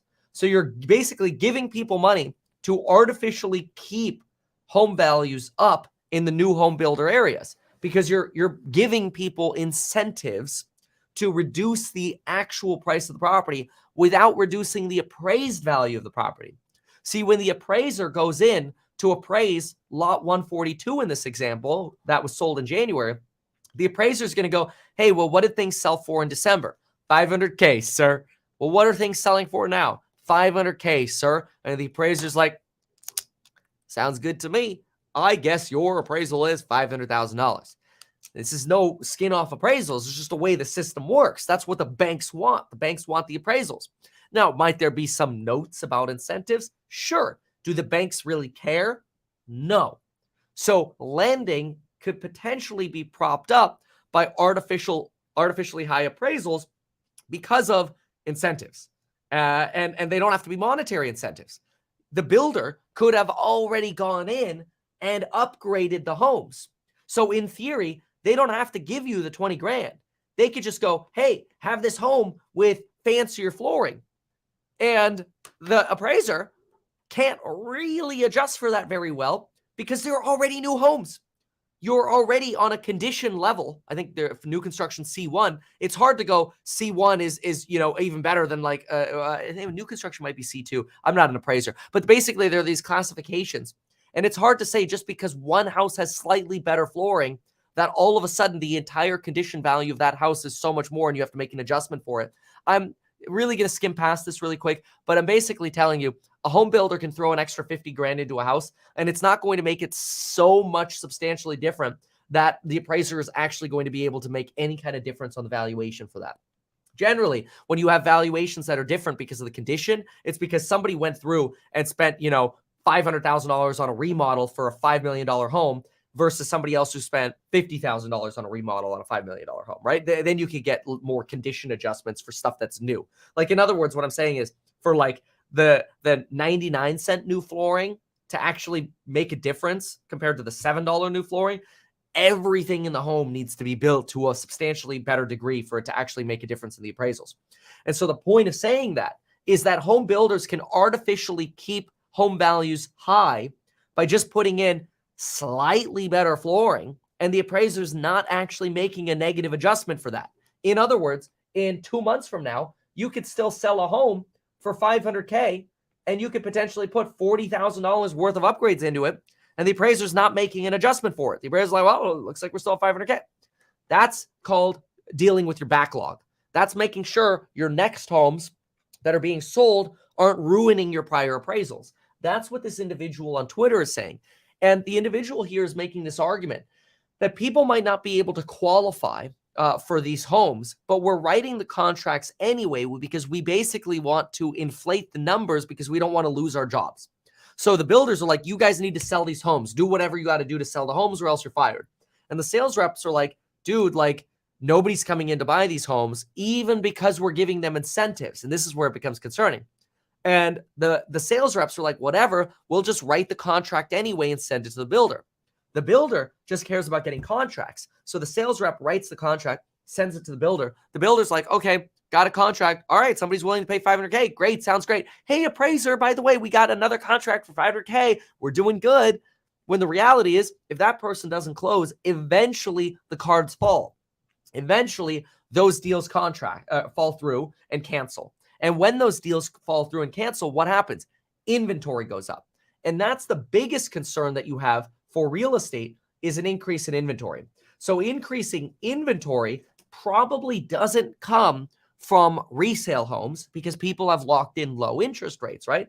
It probably actually comes from new construction home builders who are resistant to large-scale price reductions in the face of higher rates. And what have rates been doing recently? Rates have jumped. They came down a little bit in December and January, but they've jumped right back to nearly, we're on the path back to nearly the highs that we had in October, November. We're not quite there yet. We are there on the 2-year, but mortgage rates generally follow the 10-year treasury yield. and the 10-year treasury is sitting at 3.7. We went down to like 3.3 just a little bit ago, and we were trending down, but now we're trending up. So with rates jumping and this potential inventory surge coming from new construction, at the same time as you get year-over-year pain in real estate, you've got and you have REIT liquidations because people want their money out of REITs. You've got some potential issues. Now, the year-over-year numbers are important to look at. We can actually look at some of the year-over-year numbers by looking at the Redfin data center. And it's really simple that we're going to end up crossing these year-over-year numbers, which actually finally start creating fear in the real estate market that, oh my Lord, home prices are actually coming down. Because right now, if you look at year-over-year prices a year ago, we're actually still higher than where we were last year, nominally. See, take a look at this. Home prices right now, national average, sitting at 347. Well, that's about 1% higher than where we were last year in January. And what happens if we stay at 347 and all of a sudden we get to, say, March and we compare to 374? Well, 374 year over year now became 347. You're down 7.3%. Now all of a sudden people start getting nervous.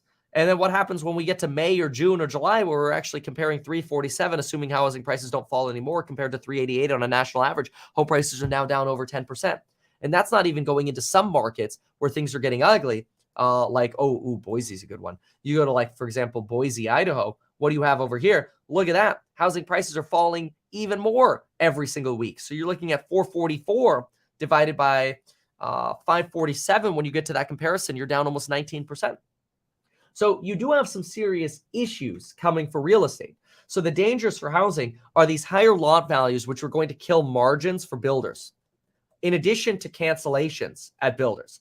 I think that potentially, combined with high values for builder stocks, actually creates a really good short opportunity for builders, potentially. You know, I'm not telling you it's a guarantee. It's certainly not personalized financial advice for your portfolio. But anyway, there's a huge danger for builders and builder stocks. There's a very big risk of increasing inventory, lowering prices, not because homeowners are selling, but because of REIT liquidations and builders. But then when you get the year-over-year fear combined with rates jumping, you have even more of a problem. In my opinion, in order to actually prevent a more substantial housing burden or crash, you need to see the 10-year treasury yield get below 2.75. I've been pounding my fist on the table for over a year now saying the more the 10-year treasury yield is over 2.75, the more pain you're going to get for longer. And it's been pretty volatile over here. You can see on this chart, the chart is unfortunately trending up again. Now, hopefully that stops. Maybe this CPI report comes in low and the high jobs report everything leads to disinflation. Great. Then you put a floor under the housing market. You get your 15 to 25% correction, as I've been talking about for a year on this channel. I've been talking about this since January of 2022. This 15 to 25% correction coming. People called me, crazy. Now we've already seen 15 to 20% declines, and there's the potential of even more declines. But I hate to say it. This guy's tweet, Jacob, this is bad, because really what you're suggesting is that home builder stocks are rallying under false pretenses, that really home builders unintentionally, just because home sales reps don't want to lose their jobs, you're basically having inadvertent fraud happening to prop up sales for people who are buying homes with appraisals that are based on houses actually selling for what somebody is in escrow for, next down the line, lets the backlog appraise under false pretenses that somebody's actually, buying a home after someone else at the similar valuation. That's scary. So you get some real issues happening in the new construction space, and I would be very cautious, and I'm potentially considering opening up shorts on some of the home builders that I choose. I'll be posting all of the alerts for that coming up probably this week here in the Stocks and Psychology Money group, so stay tuned for that. The world feels crazy. Yeah, it does. Everything's just in a crazy environment right now. It is all crazy right now. The big housing short, we should call it that, the big housing short. It's just wild. So let's see what kind of comments we got here. Short Bolte, yeah, no kidding. Only problem switching to renting. Yeah, well, fortunately, new rents are coming down. No, we're probably not going to see foreclosures, so I wouldn't worry so much about that. We're not at that level. My house went up 40K in 1 year, though. No, congratulations. Like, it doesn't matter that home prices went up. It matters what's happening now. And what's happening now is there are problems.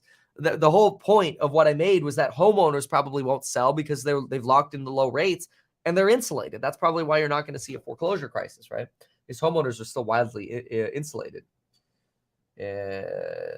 Car for Coin says he's here for the hopium. That's because he's investing in Coinbase. Oh, oh, what's up, Matt? Welcome aboard, man. I love the MKR. Thanks, dude. Appreciate that, man. Oh man, yeah. It's just a wilderness out there. Matt and I went to sushi in New York. That was fun, dude. I still remember that. That was cool. Thanks, man. The Einstein of Wall Street told us where to go too. That was fun. Matt came to the ringing of the bell. All righty then. Now, what do we have to talk about? So we talked about CPI weightings. We talked real estate. Talked about recession. Let's see here. I was looking at the put call ratio on Tesla. Put call ratio on Tesla is up to 1.5 from 1.3 weeks ago. So you're seeing a lot of puts getting set up on Tesla right now, which is actually quite interesting because the volatility is relatively low. But the put call ratio on the S&P 500 is actually lower than where it has been. I mean, there was a period where about a month ago, actually back in December, people had about twice as many puts as they had calls. The put call ratio was like 2. It was over 2 for a period of time. It was absolutely insane. And that's settled down a little bit. But there are some serious shorts against Tesla right now. It's something to pay attention to. So if you're trading options, lots of puts against Tesla, and vol's pretty low right now. All right, what else do we have here? Energy stocks. Tesla needs to go down. Yeah. Tesla only dropped 7-8%. Yeah. I mean, there's a lot of talk about Tesla falling because it's ran so much, to the upside. But then again, you have to sort of evaluate that against the idea that, well, what if it ran because, it was fundamentally undervalued, which I believe that it was. And it was really driven down by a downtrend triggered by Elon selling. The Elon selling was a disaster. Chat GPT has predicted the stock crash of 215. Yeah, a lot of people are circulating that right now, especially Dan. Dan in Chat GPT predicts the end of the world for everything. But that's the day after CPI. It'd be funny if Chat GPT ends up being right. It's the life cycle. What goes up must come down. Yeah, I mean, look, ultimately everything's a cycle, right? Especially the real estate market. There's nothing more cyclical than housing.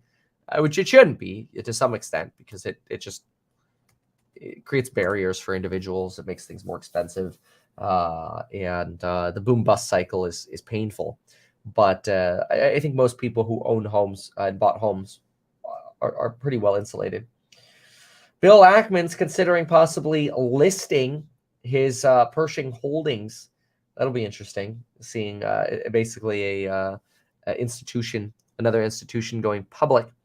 And there's a lot of talk about IPOs for 2023, even Stripe potentially considering going public. I think that'll be very interesting. IPOs basically died after the 2020 crash or 2022 crash. IPOs really died. The boom of 2020 and 2021 was a great time to IPO. Now it's a pretty rough time to IPO. Starting off as a realtor, should I begin saving a year's worth of rent before going head on? I don't know that you need that much, but yeah, I mean, if you're getting started, you want to save as much as possible. That's for sure, because you'll probably be living off rice and beans for a while. Will Investor Day drive up Tesla? $4.99 question. In my opinion, no. I actually think that's probably an easy short. Usually investor day is driven by retail excitement, and then it's buy the rumor, sell the news, as generally the way to play that. That's my thesis, at least. I signed a pre-approval for $500,000, but can't buy anything in Vancouver. Yeah, because you're in Vancouver. You could probably find some real estate in Vancouver. Let's go take a look. Let's look at Vancouver real estate. Can I go? Does Zillow work? Let's find out. Vancouver.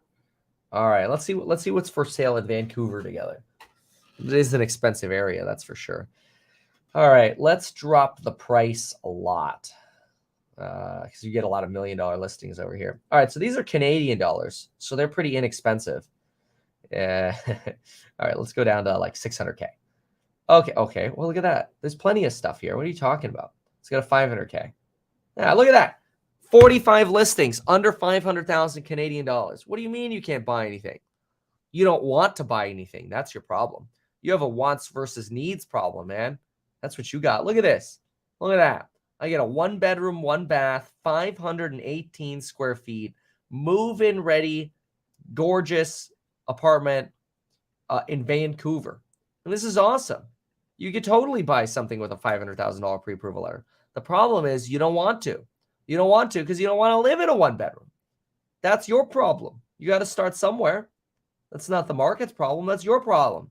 Vancouver's awesome. And real estate prices have been falling in Vancouver. So I don't know that you necessarily have to like hurry up and buy. I'm not encouraging anybody to just hurry up and buy real estate right now.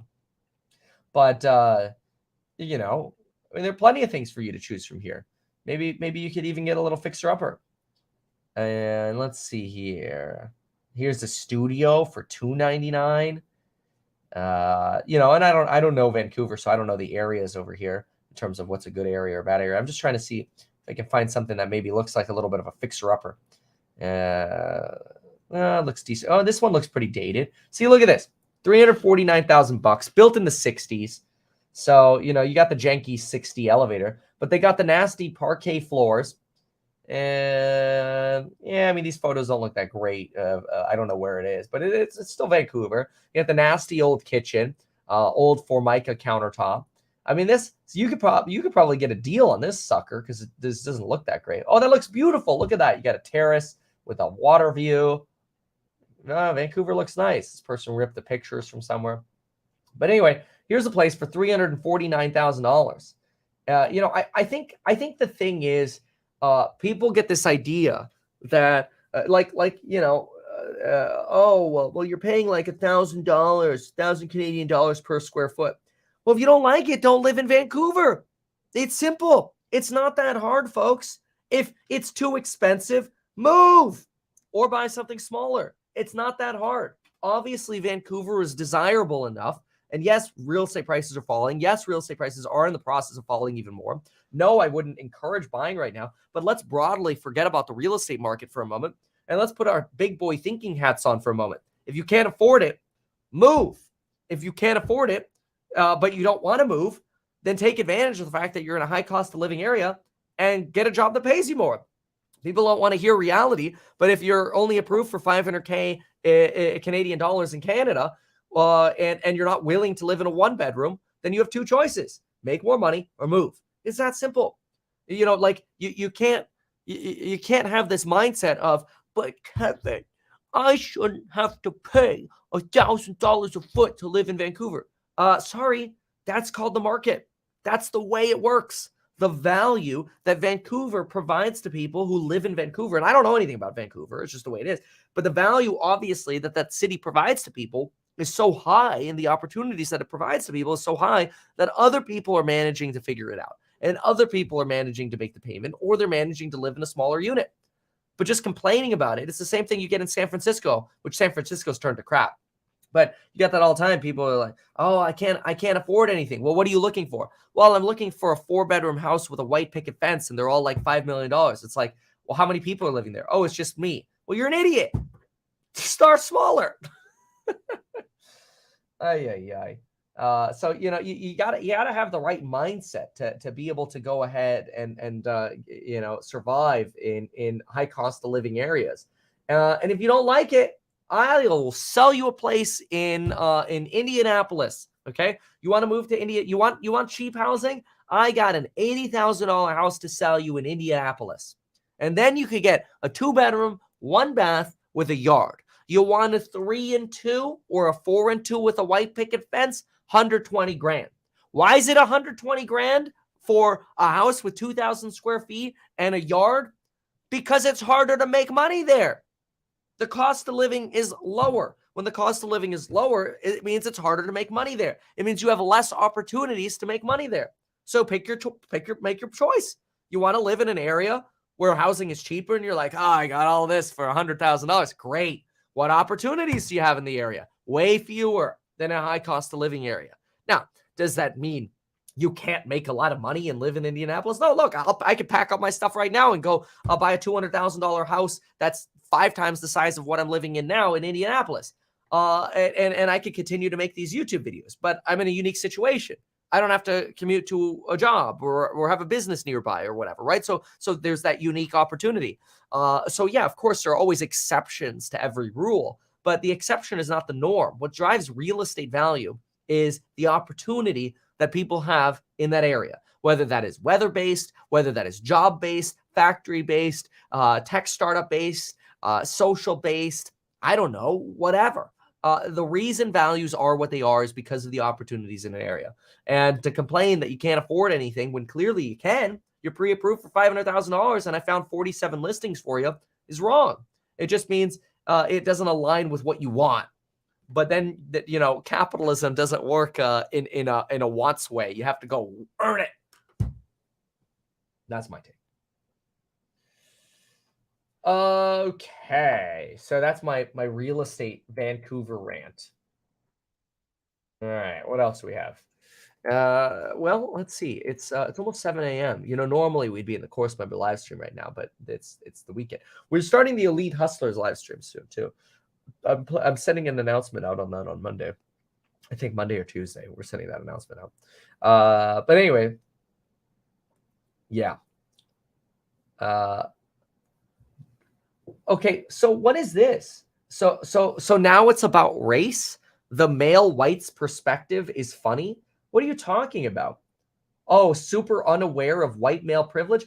Nothing that I just said has to do with race. I don't care if you're Asian, you're Black, you're Latin American. If you want to make it in America and in capitalism, guess what? You provide value. I don't care what the color of your skin is. Get off your ass and work.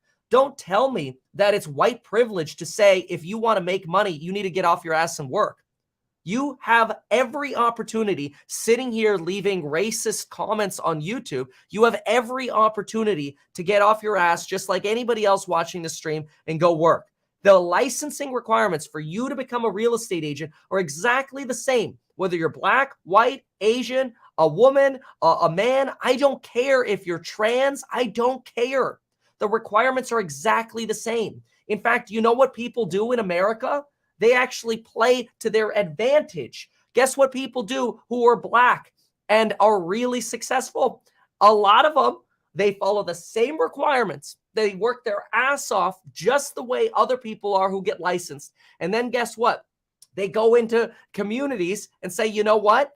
I am different. I am someone who's actually not let race hold me down, and I'm going to work my ass off. And they use their race to their advantage. They're like, look, I'm a successful Black person. I'm a successful Hispanic. I'm a successful Asian. That means because of people's impression of the world, I had to maybe work harder to get ahead. And guess what? Now I'm going to work harder for you. They actually internalize that idea. So rather than looking at the color of your skin or your disadvantages and somehow saying, oh, well, because I'm Black, I can't succeed. Get off your ass and then turn that around and actually think, how can I actually use that to my advantage? Look at me, I'm successful and I have a different color of skin and I will work even harder for you, because that's the impression that maybe then people have. And guess what? Now you have a built-in advantage. Now you've turned a disadvantage into an advantage. It's the way you look at it. If you have this mindset that, oh, some white guy on the internet is telling me I need to work harder and I can get a license just like a white person can get a license, and somehow you think you can't because of the color of your skin, fine. then suffer for the rest of your life in the woe is me, the world owes me a free house and free rent and free everything, and be miserable and leave comments like that. I don't care, but I am unapologetically a believer that anyone can come to America or a developed country and they can make it. I was born in Germany. I'm not even American. The opportunities that you have in Germany compared to here are nothing compared to what the opportunities are that you have in America. I went from basically going through foreclosure with my parents and having no money to working my ass off to try to make it. It's not like I went out of college and went to some Ivy League school because I'm white or whatever, and all of a sudden got a 6-figure paying job. I got my real estate license just like anybody else can. Anybody else can do it. You're stuck in a low cost of living area, get a skill, learn how to provide value, get up, move to a higher cost of living area where there are opportunities for you to get incentivized or subsidized housing. There's no harm in doing that. You can move from wherever you are right now. I guarantee you can move from wherever you are right now and you can make it work moving to the most beautiful weather in the world in San Diego. You pick your butt up, you move to San Diego. Don't care if you have to couch surf. That's what you have to do when you get started. While you're couch surfing, everybody's got a laptop. Take your laptop and guess what? Learn how to be a real estate agent. Learn the real estate market. Learn everything you can about real estate in San Diego. Go get a suit from the Salvation Army. Nobody knows the difference. You don't have to have a lot of money to start up and do these things. But guess what you're going to do? You're going to hang your license at a real estate brokerage. And again, I don't care what color of your skin is. You're going to hang your license at a real estate brokerage in San Diego, and they'll gladly invite you in. They'll mentor you for free because that's how real estate brokerages work. They will literally hand you open house signs to go get off your butt and work. And now, again, don't care what your race is. You wear a suit from the Salvation Army. You're living on a couch. But what are you doing? You're actually trying rather than leaving bullshit comments on the internet about how your race is keeping you down. Don't get me wrong. Race for generations has been a problem.